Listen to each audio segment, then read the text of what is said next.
sobrang kulang sa insulation tong sasakyan na to. Dinig na dinig lahat ng tunog galing sa labas, pati yung makina. So isa yan sa dapat ma-improve.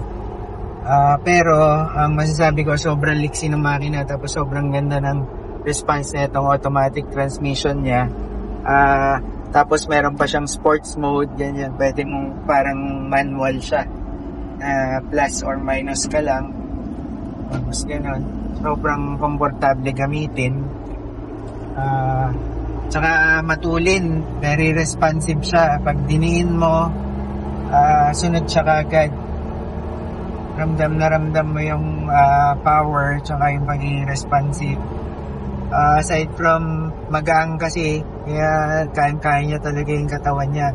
Pero yun nga lang, di ko alam kung sa gasoline counterpart ganyan din. Pero ito kasi yung kinuha natin, yung 2.4 na 2GD diesel engine, naka-turbo.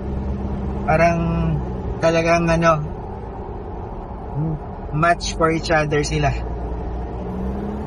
Pero syempre, hindi pa rin naman tayo matatahimik kung basta lang natin siya iiwang stock. Kaya patuloy pa rin natin gagamitin tong sasakyan. Maghahanap tayo ng mga room for improvements and possibly yung at least man lang yung exhaust system niya i-upgrade natin para mas makahingang mabuti yung engine.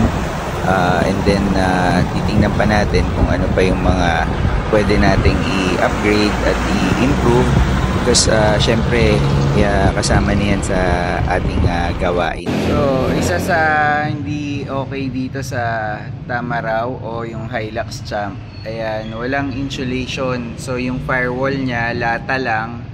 Ayan, kitang kita mo, wala man lang kahit anong insulation, kaya tuloy yung tunog ng makina, dinig na dinig hanggang sa inside cabin, naririnig yung vibrations, yung tunog ng engine.